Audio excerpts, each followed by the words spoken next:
राजनांदगांव संस्कार धानी का हाल जानेंगे रिपोर्टर देवाशीष झा के साथ। सरगुजा के सियासत का हाल जानेंगे गोल्डी कजोरिया। राजनांदगांव लोकसभा सीट से हमारे साथ देवाशीष झा जुड़े हुए हैं। देवाशीष, क्या वजह है आखिरकार लोग मतदान करने नहीं पहुंच रहे हैं, जबकि निर्वाचन आयोग ने पूरी तैयारियां की, संगवारी बूथ बनाए, कई तरह की तैयारियां वहां पर की उन्होंने, लेकिन उसके बाद भी लोग कम क्यों पहुंच रहे हैं? आखिर इसकी वजह क्या है? धूप भी है और आज बहुत सारी शादियां हैं और जिसके कारण लोग नहीं पहुंचे हैं। और अभी जैसे इस बूथ में 60% मतदान हो चुका है, 1 बजे 41% था, तो मुझे लगता है अभी भी 52-55% 2 घंटे में हो गया होगा मतदान। अब सिर्फ 3 घंटे बचे हैं, तो 10% 15% और होगा। जी, और बात की जाए, आपने लोगों से वहां पर बातचीत की होगी, आखिर लोगों ने किन मुद्दों को लेकर के मतदान किया है? आखिर लोगों के मुद्दे क्या रहे हैं, अहम मुद्दे जो आप बता सके? शहरी क्षेत्र है, यहाँ वो विकास बोल रहे थे, मोदी जी को वोट किए हैं। नांदगांव का जो शहरी इलाका है और वो और जो कुछ ग्रामीण इलाका भी है, वो भी विकास चिल्ला रहा था ना, विकास मोदी का नारा है, तो हो सकता है विकास जो था वो इस बार विकास मोदी थे, तो ये विकास जो है मोदी की तरफ गया होगा, ऐसा मेरा अनुमान है। जी, अगर बात की जाए कांग्रेस से, वहां पर भूपेश बघेल पूर्व मुख्यमंत्री रह चुके हैं, संतोष पांडे सांसद हैं, आखिर इन दोनों में से कौन सबसे ज्यादा प्रबल वहां पर दिखाई दे रहा है? कौन सबसे ज्यादा शक्तिशाली दिखाई दे रहा है? किसके जीतने की संभावनाएं वहां पर ज्यादा दिखाई दे रही हैं? देखिए, जब शुरू में भूपेश बघेल जी, जब 8 को टिकट मिली 8 मार्च को, भूपेश बघेल जी शुरू में बहुत ज्यादा प्रबल थे, लेकिन लगातार उनके कार्यकर्ता भाजपा में प्रवेश किए और उनको आपराधिक पृष्ठभूमि के लोगों के साथ रहते हुए या उनके दोस्त रहे या करीबी रहे, फोटो जारी की। कल देवव्रत की जो धर्मपत्नी है, उन्होंने एक फोटो और वीडियो जारी किया कि एक व्यक्ति जो उन पर हमला करता था वो भूपेश जी के करीब लगातार पाया जाता है। उसी प्रकार चंद्रशेखर शुक्ला जो रायपुर में संगठन महामंत्री थे, वो राजनांदगांव प्रेस कॉन्फ्रेंस किए, उन्होंने बताया कि 8000 करोड़ का घोटाला किया है भूपेश बघेल ने। उनको भूपेश बघेल को हिंदू विरोधी बताया, राम विरोधी बताया, और साथ ही साथ भूपेश को भी बोला कि ये रायपुर कवर्धा और वहां के कुछ ऐसे नेता हैं जो जिनका पृष्ठभूमि आपराधिक है, उनके साथ भूपेश का 5 साल संबंध बहुत अच्छा रहा। और भूपेश जी ने जो 15 साल कार्यकर्ताओं ने काम किया और सरकार बुलाया, उनको 5 साल तक नहीं पूछा। ये बहुत बड़ा डैमेज आखिरी 10 दिनों में भूपेश बघेल को हुआ है। जी, आप हमारे साथ बने रहिएगा। रुक कर लेते हैं रवि का। रवि, कवर्धा में जो लोग वोट देने आ रहे हैं, आखिर उनके मुद्दे क्या हैं? वो किन मुद्दों से वहां पर मतदान करने पहुंच रहे हैं? आपने किन लोगों से जिनसे भी बात की होगी, आखिर उन्होंने क्या जवाब दिया इस विषय को लेकर के? कुछ लोगों से मतदाताओं से बात किया, मतदाताओं का तो रुक कर लेते हैं हम सीधा कवर्धा से। रवि हमारे साथ जुड़ चुके हैं। जी रवि, वहां पर कैसा माहौल है? लोग अभी भी मतदान करने आ रहे हैं? क्या कुछ लगता है कि शाम तक जो है मतदान खत्म होने से पहले, जब थोड़ी धूप कम होगी, तो लोग और भी ज्यादा संख्या में पहुंचेंगे? क्योंकि सुबह से तो जब ठंडा मौसम था तब लोग पहुंच रहे थे।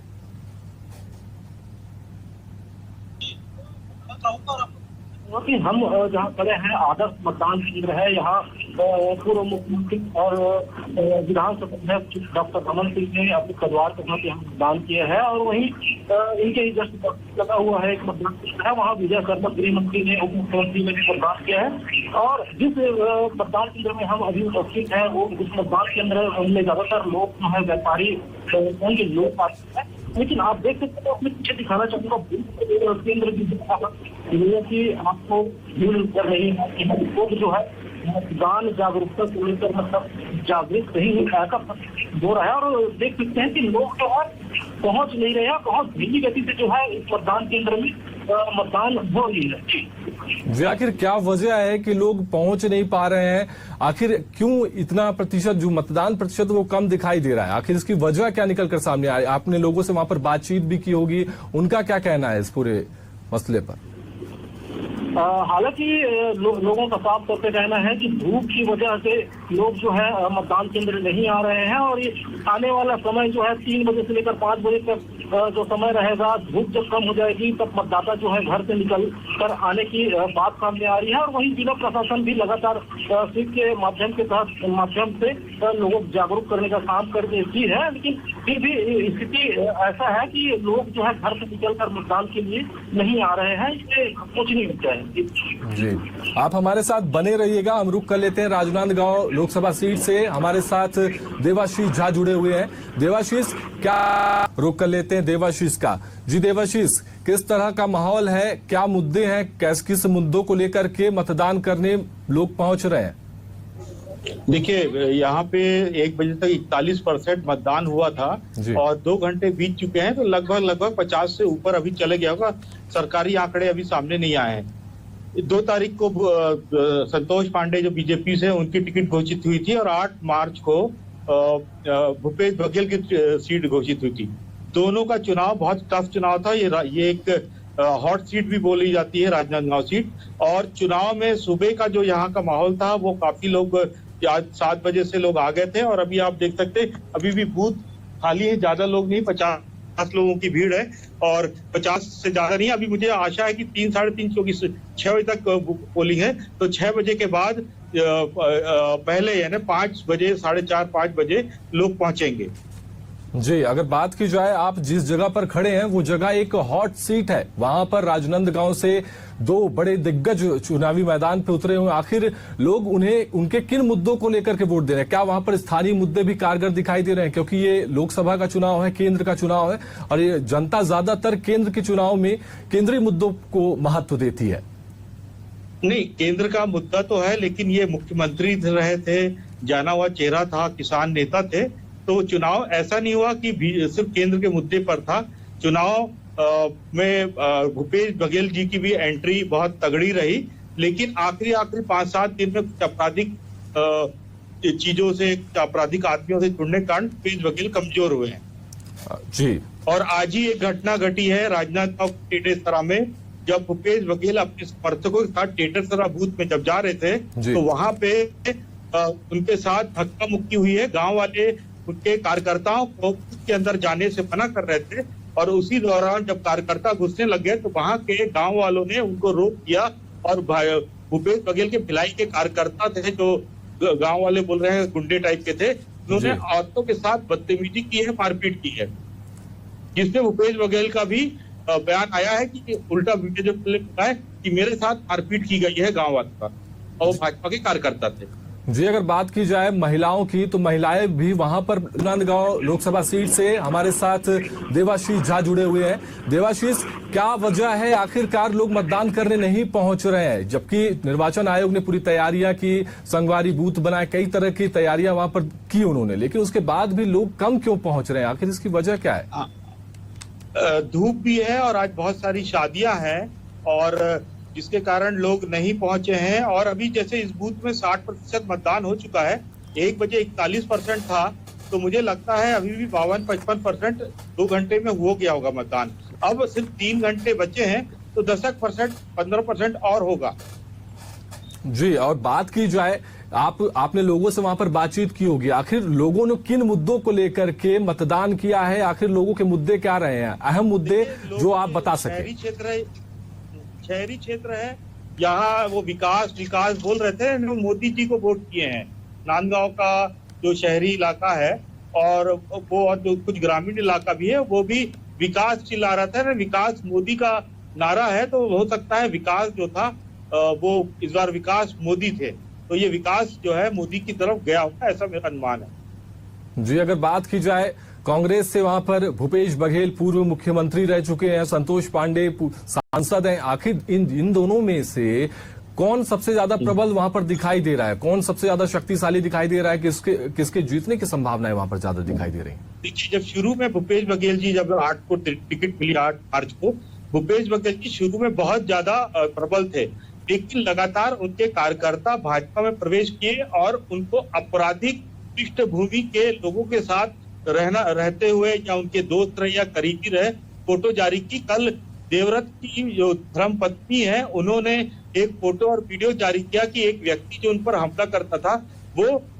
भूपेश जी के करीब लगातार पाया जाता है। उसी प्रकार चंद्रशेखर शुक्ला जो रायपुर में संगठन महामंत्री थे, वो राजनांदगांव प्रेस कॉन्फ्रेंस लिए, उन्होंने बताया कि 8,000 करोड़ का घोटाला किया है भूपेश बघेल ने। उनको भूपेश बघेल को हिंदू विरोधी बताया, राम विरोधी बताया, और साथ ही साथ भूपेश को भी बोला कि ये रायपुर, कवर्धा और वहां के कुछ ऐसे नेता हैं जो जिनका पृष्ठभूमि आपराधिक है, उनके साथ भूपेश का 5 साल संबंध बहुत अच्छा रहा। और भूपेश जी ने जो 15 साल कार्यकर्ताओं ने काम किया और सरकार को लाया, उनको 5 साल तक नहीं पूछा। ये बहुत बड़ा डैमेज आखिरी 10 दिनों में भूपेश बघेल को हुआ है। जी, आप हमारे साथ बने रहिएगा। रुक कर लेते हैं रवि का। रवि, कवर्धा में जो लोग वोट देने आ रहे हैं, आखिर उनके मुद्दे क्या हैं? वो किन मुद्दों से वहां पर मतदान करने पहुंच रहे हैं? आपने किन लोगों से जिनसे भी बात की होगी, आखिर उन्होंने क्या जवाब दिया इस विषय को लेकर के? कुछ लोगों से मतदाताओं से बात किया, मतदाताओं का रुक कर लेते हैं देवाशीष का। जी देवाशीष, किस तरह का माहौल है, क्या मुद्दे हैं, किस मुद्दों को लेकर के मतदान करने लोग पहुंच रहे हैं? देखिए, यहाँ पे 1 बजे तक 41% मतदान हुआ था और 2 घंटे बीत चुके हैं, तो लगभग 50 से ऊपर अभी चले गया होगा। सरकारी आंकड़े अभी सामने नहीं आए हैं। 2 तारीख को संतोष पांडे जो बीजेपी से, उनकी टिकट घोषित हुई थी और 8 मार्च को भूपेश बघेल की सीट घोषित हुई थी। दोनों का चुनाव बहुत टफ चुनाव था। ये एक हॉट सीट भी बोली जाती है, राजनांदगांव सीट। और चुनाव में सुबह का जो यहाँ का माहौल था, वो काफी लोग, आज 7 बजे से लोग आ गए थे और अभी आप देख सकते हैं अभी भी बूथ खाली है, ज्यादा लोग नहीं, 50 लोगों की भीड़ है और 50 से ज्यादा नहीं। अभी मुझे आशा है कि 3 साढ़े 3 क्योंकि 6 बजे तक पोलिंग है, तो 6 बजे के बाद पहले यानी 5 बजे, 4:30 5 बजे लोग पहुंचेंगे। जी, अगर बात की जाए, आप जिस जगह पर खड़े हैं वो जगह एक हॉट सीट है। वहां पर राजनांदगांव से 2 बड़े दिग्गज चुनावी मैदान पे उतरे हुए। आखिर लोग उनके किन मुद्दों को लेकर के वोट दे रहे हैं? क्या वहां पर स्थानीय मुद्दे भी कारगर दिखाई दे रहे हैं? क्योंकि ये लोकसभा का चुनाव है, केंद्र का चुनाव है और ये जनता ज्यादातर केंद्र के चुनाव में केंद्रीय मुद्दों को महत्व देती है।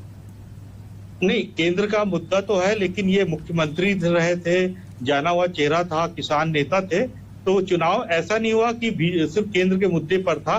चुनाव में भूपेश बघेल जी की भी एंट्री बहुत तगड़ी रही, लेकिन आखिरी 5-7 दिन में कुछ आपराधिक चीजों से, आपराधिक आदमियों से जुड़ने के कारण भूपेश बघेल कमजोर हुए हैं।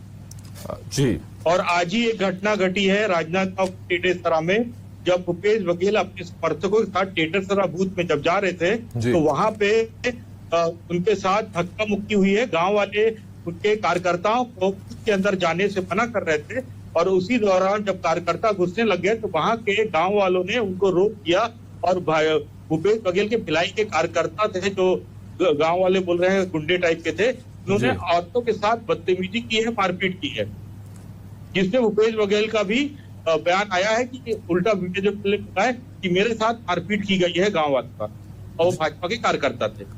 जी, अगर बात की जाए महिलाओं की, तो महिलाएं भी वहां पर। जी देवाशीष, आप बोल रहे थे अभी कुछ देर पहले कि भूपेश बघेल की स्थिति अभी कमजोर हो गई है। आखिर ये कमजोर जो आपने मुद्दे बताए वो तो है ही, लेकिन क्या भूपेश बघेल जो केंद्र के जो मुद्दे हैं, जो कांग्रेस की जो मैनिफेस्टो है, क्या उसको जनता तक सही तरीके से नहीं पहुंचा पाए, जिस वजह से स्थिति कमजोर होती हुई दिखाई दे रही है उनकी? बात करने पे लोगों ने बोला कि 1 लाख रुपए कैसे देंगे, हमको समझ नहीं आ रहा है। देखिए, एक चीज और है, अभी छत्तीसगढ़ में भाजपा की सरकार है, उनको 3100 रुपए धान मिल रहा है, 1000 रुपए महिलाओं को मिल रहा है और बहुत सारी आवास और सब चीजों की। तो अभी जो मिल रहा है, मुझे ऐसा तो लगता है लोग कांग्रेस के मैनिफेस्टो पे विश्वास नहीं किया और या कांग्रेस उनको समझा नहीं पाई। जी, आप हमारे साथ बने रहिए। हम लगातार जनता तक पूरे मतदान से जुड़ी हुई हर खबर पहुंचा रहे हैं। सुबह से ही एशियन न्यूज लगातार खबरें पहुंचा रहा है, आपको बता रहे हैं लगातार दूसरे चरण का रण यहां पर चल रहा है। भोजराज नाग यहां पर प्रत्याशी है, महासमुंद से रूप कुमारी चौधरी और ताम्रध्वज साहू आमने सामने है।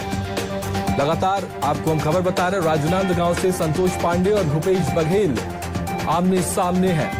वहीं भोजराज नाग और विदेश ठाकुर कांकेर लोकसभा सीट से आमने सामने चुनाव मैदान में है। महासमुंद से रूप कुमारी चौधरी, ताम्रध्वज साहू मैदान में हैं। बड़े चेहरे, हॉट सीट हम आपको दिखा रहे हो राजनांदगांव, जहां से संतोष पांडे और भूपेश बघेल आमने सामने है। कांकेर से भोजराज नाग और वीरेश ठाकुर आमने सामने। कवर्धा में जो लोग वोट देने आ रहे हैं, आखिर उनके मुद्दे क्या हैं, वो किन मुद्दों से वहां पर मतदान करने पहुंच रहे हैं? आपने किन लोगों से जिनसे भी बात की होगी, आखिर उन्होंने क्या जवाब दिया इस विषय को लेकर के? कुछ लोगों से मतदाताओं से बात किया। मतदाताओं का साफ एक लाइन में कहना है कि हम विकास के मुद्दे को लेकर वोट करने आए हैं और हम उसी प्रत्याशी को चुनेंगे जिस पर हमें भरोसा है, जो हमारे क्षेत्र का विकास कर सके और केंद्र सरकार में मजबूती के साथ, देश की सुरक्षा के साथ अपनी बात रख सके, देश की सुरक्षा कर सके। इस मुद्दे को लेकर जो है लोग जो है मतदान केंद्र पहुंच रहे हैं और मतदान कर रहे हैं।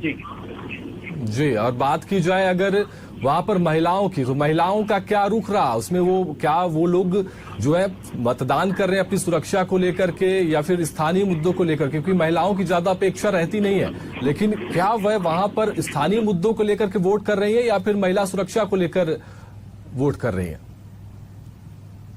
तो महिलाओं का ज्यादातर मतदाताओं में मतलब संख्या देखी जाती है, सुबह जो दिखाई दी है। और तो लगता है कि महिलाएं जो है सुरक्षा को लेकर काफी चिंतित है या फिर उनको सोच जो है सुरक्षा को लेकर है और सुरक्षा के मुद्दों को लेकर महिलाएं जो है आगे आकर मतदान तक पहुंच रही हैं और मतदान कर रही हैं। जी, रुक कर लेते हैं देवाशीष का। जी देवाशीष, आप बोल करता थे जी, अगर बात की जाए महिलाओं की, तो महिलाएं भी वहां पर लगातार पहुंच रही हैं। क्या कुछ आप महिलाओं से बात की है? आखिर उनके मुद्दे क्या हैं? वो किन मुद्दों पर मतदान करने पहुंच रही हैं? महिलाएं 1 लाख वाले में तो नहीं बोल रही हैं, लेकिन उनको जो 1000 रुपए महीना मिल रहा है वो पक्का अगर वो करना चाहती हूँ कि तो भूपेश बघेल यहाँ चुनाव हार जाएंगे, भाजपा को वोट मिलेगा, क्योंकि राज्य में सरकार जो है भाजपा की है। जी, आप हमारे साथ बने रहिए और रुक लेते हैं हम बमकिन्स का। जी बमकिन, आप बताएं कि किस तरह से वहां पर लोग आ रहे हैं, अभी भी भीड़ है या नहीं है, या किस तरह की व्यवस्थाएं वहां पर की गई है?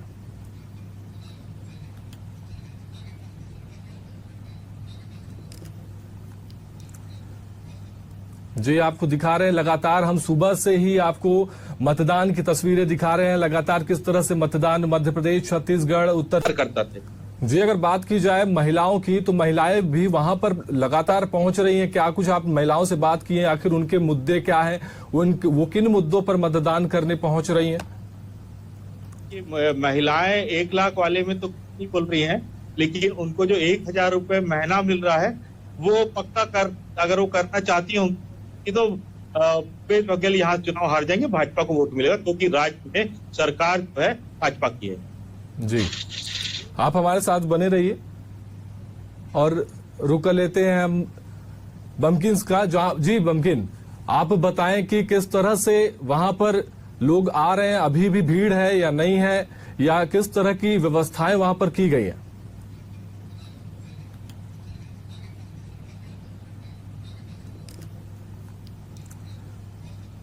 जी, आपको दिखा रहे हैं लगातार, हम सुबह से ही आपको मतदान की तस्वीरें दिखा रहे हैं, लगातार किस तरह से मतदान मध्य प्रदेश, छत्तीसगढ़, उत्तर